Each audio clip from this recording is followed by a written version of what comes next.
Good morning, y'all. Listen, I was going to wait. This was on my mind. Let's talk about this for a minute. Listen, they talk about Bill Cosby. They talk about Art. They talk about Mike Tyson. They talk about Tupac. They tried to get Russell Simmons. They even, um, that's R. Kelly, wanted to try to bring up Snoop. But look, let me tell you something. Um, all black legends, millionaires. Why we never hear nothing about nobody white when it comes time for them, when they pedophiles as well? It's just that they white and got a name, so we don't hear about it. That's why this episode won't let the black boy speak, because I'm going to tell you about it. People probably going to hate me. I'm not racist, though, because I got mixed children. But say, for instance, Elvis Presley. I've been knowing that because I've been listening to him since I was a kid. I'm 52. But listen, I want to tell y'all this real quick right here. Elvis, he was 24 years old. Oh, here's the proof right here. Here's the proof right here. I'm going to read it to you. See that? See that? Okay. Elvis was 24 years old. Priscilla was 14. Some people try to say, well, he just met her and they didn't get back together until he was 21 and he married her. Well, we all know that's a damn lie. Elvis was 24, even though they were seen as a Hollywood couple at the time. After Elvis' death, widespread circumstances of the relationship began to emerge. Priscilla was nicknamed the child bride because she dated Elvis when she was in her early teens. You understand that? In her early teens. Y'all try to high cap, put it whatever you want. He was 24. The girl was 14. He was a pedophile. Y'all don't want to talk about that. Y'all don't want to tarnish Elvis Presley. But the man was sick because he had a fetish for 14-year-old girls. If they was 13, he was too young. One girl was 13. She was too young. She had to wait till he turned 14 before he would even look at her. See, people don't want to talk about that. The Two-Face, the Don don't speak. Let the black boy speak. Like I said, a lot of people probably hate me about destroying they superstar, but they destroy ours with no problem. You heard me? So, but the proof is in the pudding, and I'm here to tell the truth. Let the black boy speak. You heard me? Y'all get used to hearing that. But yeah, 1959, Germany. That's where it all started and went down. At 24, Elvis was 10 years older than a 14-year-old Priscilla when he embarked, now listen now, embarked on a 6-week long courtship. A 6-week long courtship. He was 24. The girl was 14. And I guess y'all figure that's all right with Elvis, right? Because he was the king. He had Graceland. So it was okay for him to be 24 and Priscilla to be 14. And for him to embark, that's what it says right here. That's what it says right here. Y'all see that? For him to embark. For him to embark. Yes, it did say that. For him to embark on a 6-week long courtship with the teenager before transferring back to the USA. But don't nobody want to talk about that about Elvis. But then, after he had to leave, they didn't see each other till 1962. Now listen now, just like R. Kelly and them girls and the parents, with the permission of the parents. The permission of the parents now. The parents gave the permission to a 14-year-old girl to go away with a 24-year-old man, y'all. Now let me say this is allegedly, because I don't want to get in trouble according to the rules or nothing, because I'm new to this, but I'm true to this. According to the rules, y'all, according to allegedly this, that Elvis had got permission from her parents to let that 14-year-old girl come to his 24-year-old house, to his house while he was 24 years old. Now, That's what I'm still trying to wrap my head about. What ain't nothing but the devil trying to make my microphone act up because they don't want to get the truth out, but we're going to get the truth out here today. Y'all heard me? We're going to get this truth out today. Yeah. Okay. So the parents let the 14-year-old girl go with the 24-year-old man, y'all. That's crazy. And she spent Christmas vacation with him at his luxurious Graceland mansion for 2 weeks. A 14-year-old spending 2 weeks, 2 weeks now, 2 weeks with a 24-year-old. But Elvis not a pedophile? Come on, y'all. Y'all got to know better than that. And according to the book that was wrote by Pepper Ritter, the American musician was the name. They thought nothing at the age difference that Priscilla was so young. You see that? In 1963, Elvis and Priscilla moved in together in Tennessee. In 1963, Elvis as 17-year-old Priscilla. Now, 17, she's still a juvenile, people. 17. Elvis 27 now. And she moved in with him, allegedly, to Memphis, Tennessee. So he managed to persuade her parents to agree to the idea by promising that she'll receive a top-notch education. So what did Elvis do, y'all? Just like R. Kelly did to the parents. He bought her because he promised her a top-notch education. Huh? And that he would always support her financially. See, y'all people, y'all crazy. She even wrote a book for Priscilla Presley herself. So I guess y'all didn't believe that, though. But yet, Elvis' music still plays in the gas station. His music still plays on the radio. His family still receiving royalties. Yet he was a pedophile. And he was worse than R. Kelly because he had a certain age. They had to be 14. If you don't believe that, y'all just keep on reading. Here we go right here. Check it out. Hold on. I'm going to go find it for y'all because I want y'all to understand. Since y'all want to destroy R. Kelly, Bill Cosby, Mike Tyson, Tupac, I want y'all to know. Let me go Google this for y'all. Hold on 1 minute. Hold on 1 minute. Did Elvis have a fetish for 14-year-old girls? All right. Here we go right here. And we finna tell y'all. They got it all right here, man, but nobody want to talk about it. But like I said, just let the black boy speak. And I'm going to tell the truth. You heard me? Now, since he gone, don't nobody want to tarnish his legacy, but they want to tarnish everybody else. Elvis allegedly, as I said, preyed on 2 or 14-year-old girls while on tour. You understand what I'm saying? He preyed on 3 14-year-old girls who pillow fight, wrestled, tickled, and even kissed him when he was 22 years old. We're talking about 3 14-year-old girls, y'all.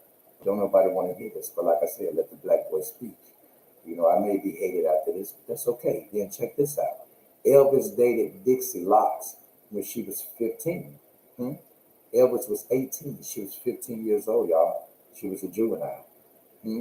So y'all trying to say Elvis wasn't a pedophile? He met Priscilla when she was 14. Huh? Yeah. And then it says right here, Priscilla, meanwhile, she writes, Presley did everything short of penetrating sex with her the first night they spent together.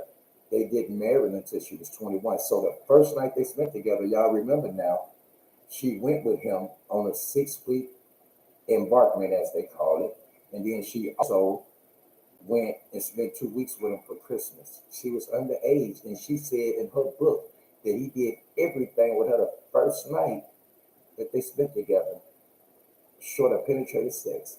And she didn't even marry until she was 21.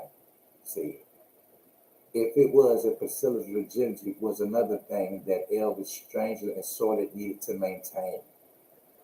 It was written in a book. And then it's alleged that he drugged his wife. You see what I'm saying?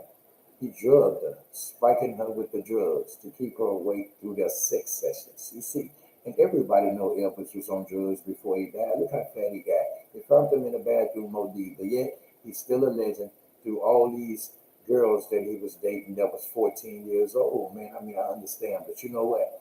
We're going to close that out today right there on that about that. I just want to let y'all see that R. Kelly, he got the blueprint from Elvis. I would say that one more time. R. Kelly got the blueprint from Elvis.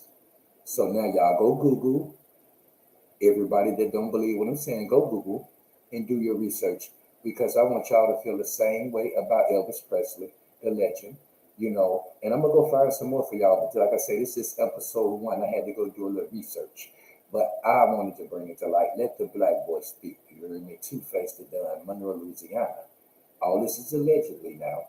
You know what I'm saying? Oh, one more subject. Donald Trump. Yeah, I know y'all touchy about that, right? He bought $1 million lawyer, $1 billion, excuse me. Same lawyer as Boosie Badass, same lawyer as Cardi B. So I guess they say if that $1 billion lawyer can get them off, I guess he feel that $1 billion lawyer get him off. Y'all always holler about Biden. Well, Biden ain't the one investigating him. It's the United States federal people, y'all. Okay? Federal people. Okay? They the one did phone records, raided his house, and files and stuff was missing. But y'all act like he was an upstanding citizen. Come on now. His best friend is Don King. Y'all remember when he was running for president? And Don King got up there and said the N-word on TV, talking about that's my... Okay, y'all should have been doing y'all research then and Google who Don King was. And it's not allegedly, okay? This is real, but I'm going to say allegedly since I'm on YouTube. But Don King was a 2-time convicted murderer, guys. He was in the mafia. He ran the illegal gambling joint. In case y'all didn't know, go Google. All right. Now, a man tried to rob the place. The man was running away. He shot him in the back. Now, let me remind you that it's an illegal gambling place. He shot the man in the back while he was running away, and they said it was justifiable. How was justifiable? You shooting somebody in the back, and you got a legal gambling house that they're trying to rob. So he didn't do no time for that murder. All right. There was another one. One of his employees that was working for him. Go Google, do your research. Let the black boy speak. I speak against the black too, but hold on. If they wrong. Now, Don King. He stumped one of his employees to death. Now, what if he was that employee that he stumped to death? He stumped one of his employees to death. And they charged him with manslaughter. All he did was 3.5 years. And his best friend was Donald Trump. Y'all, do your research. Okay? Don King, boxing promoter. Donald Trump had Trump Plaza. So one promoted it and one had the venue. So them two made the money. That's Mike Tyson. He out there with boxing with Mike Tyson. Ask him. Don King cheated him. He sued him for 100 mil, but he got 10. So that let you know Don King was wrong. He even punched and stomped him. Yeah, because he was mad about his money, y'all. But one more thing I want to tell y'all also too. All right. Now you think about this. That was the first man popped up to holler and represent him when he was running for president, and nobody did research about the heat miser. Y'all see his hair. Come on. Nobody did the research. If y'all did, y'all might have would have felt some way different about him. But no, y'all didn't. Y'all got on his nuts when he started running for president. Before that, nobody even cared. Y'all didn't even care who he was. He went so broke he had to get a reality TV show trying to get his money back, and his dad had to save him. So to me, that was bad business practice. But y'all say he a good businessman. Yeah, now his daddy gave him all his money back, and he's done psyched all you clowns to back him up to give him more money.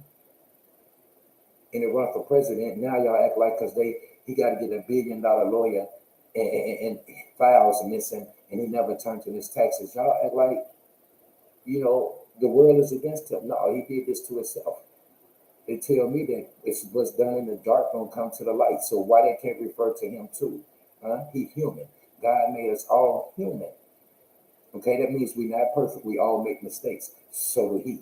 His mistakes actually be in the light and being caught. But I'm gonna leave that alone because a lot of y'all gonna hate me out there for this.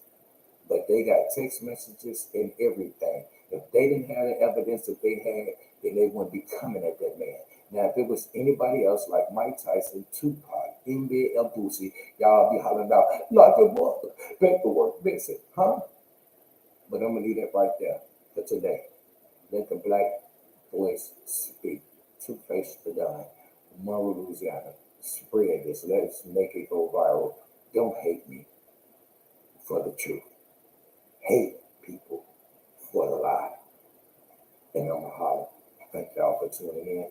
Maybe next time I can catch y'all live and y'all can catch me live. Now I'm going to be tuning in tomorrow at the same time, 9:30. Catch me. Subscribe. Two-Face the Don. Episode 2. Let the black voice speak. You heard me. And Kanye, excuse me, ain't in no power to say nothing about you.